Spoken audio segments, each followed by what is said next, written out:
Oke guys, karena VGA ini masih tergolong baru, jadi saya re-unboxing dulu ya. Ini adalah Intel Arc A380 dari brand ASRock, tipe Challenger ITX.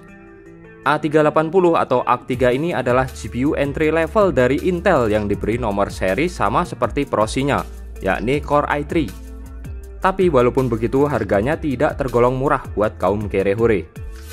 Dan di belakang sini bisa kalian lihat ada fitur-fiturnya seperti fan 0 dB yang berarti fan-nya berhenti memutar saat GPU idle. Selain itu dia juga bisa ray tracing guys.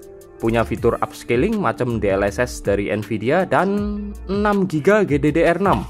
Tapi cuman 96 bit. Di dalam boxnya ini ada unit VGA-nya tentu saja.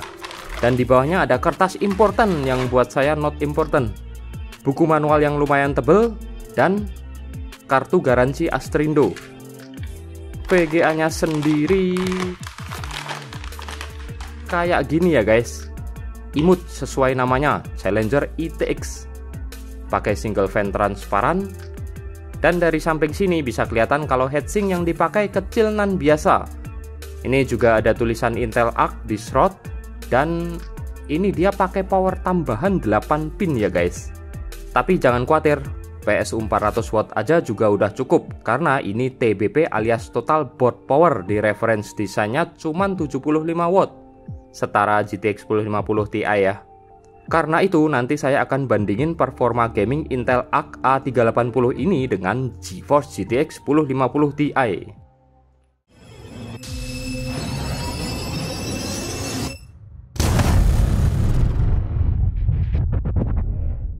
Oke, saya mulai dari mendownload driver tentunya. Di website resmi Intel saya dapetin driver versi 101.3959. Dan yang luar biasa lagi guys, ini driver ukurannya 1,2 GB. Padahal driver AMD atau Nvidia aja masih di range 600 sampai 800-an MB. Tapi wajar lah ya, mengingat Intel baru saja merilis produk GPU. Yang penting stabil aja. Nah, ini tampilan awal aplikasi bawaan Intel guys. Fitur-fiturnya sih nggak jauh beda sama punya AMD atau Nvidia, hanya beda penampilan aja. Ada monitoring, bisa tuning juga, ada GPU performance boost, voltage offset, core power limit, dan temperatur limit.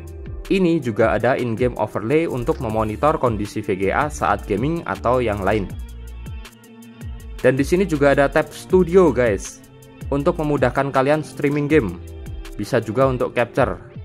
Ya, macam OBS lah ini. Untuk tab settingnya ini juga cukup lengkap sih. Dan menurut saya user interface-nya cukup user friendly, nggak membingungkan. Oh ya, karena BIOS Mobo ini belum saya update, jadi di sini saya resizable bar-nya disable ya. Kita tes tanpa resizable bar.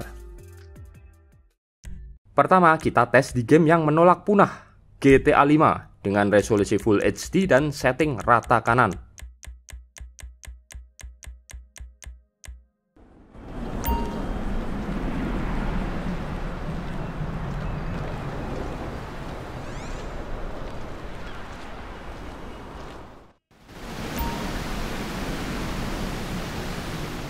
Nggak perlu lama-lama langsung kelihatan kalau GTX 1050 Ti jauh lebih unggul daripada A380. Saya nggak tahu ya apanya yang salah, tapi A380 sama sekali nggak playable di setting ini. Lanjut ke tes game kedua, Shadow of the Tomb Raider. Resolusinya Full HD, settingnya high.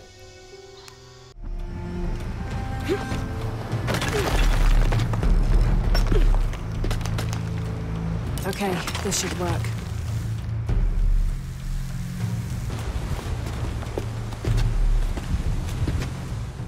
Di sini kembali terjadi keanehan guys. Menurut tes-tes di luar, A380 ini kan setara dengan GTX 1650 ya. Tapi di rig saya justru kalah telak dengan GTX 1050 Ti. FPS-nya beda jauh. Coba kita tes di game ketiga, Forza Horizon 4. Resolusi Full HD dan setting grafisnya high.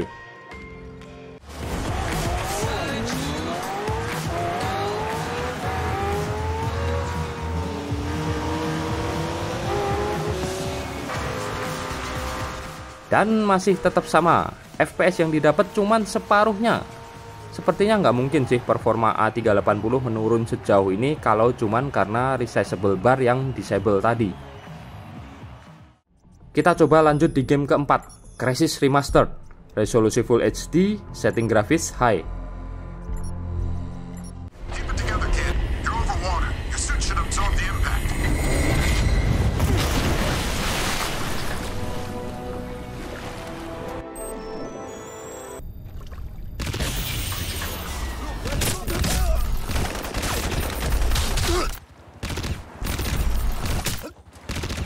Walaupun perbedaan FPS-nya menipis, tapi tetap aja gaming experience A380 lebih payah. Ditambah sedikit patah-patah alias stuttering. Apa mungkin VGA ini nggak kompatibel ya dengan sistem, prosi, atau MOBO saya? Tes game terakhir, game terberat yang saya punya saat ini, Horizon Zero Dawn. Resolusi Full HD dengan setting grafis high.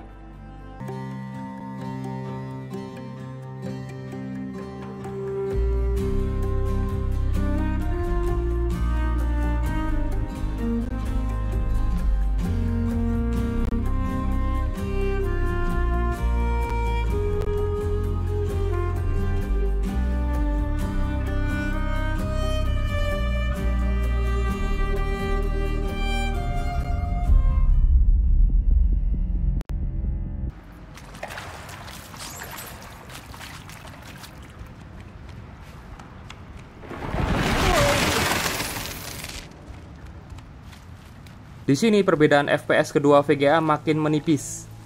Dan kalau di game ini mungkin dengan resizable bar enable bisa bikin A380 setara atau bahkan mengungguli GTX 1050 Ti. Untuk penutup saya sajikan skor Unigine Heaven Benchmark, di mana A380 sedikit lebih unggul dibandingkan GTX 1050 Ti yang membuat saya semakin bingung guys. Dan karena saya bingung, jadi saya sudahi aja ya video ini. Kalau ada yang mau memberi pencerahan bisa tulis di kolom komentar. Dan makasih udah nonton.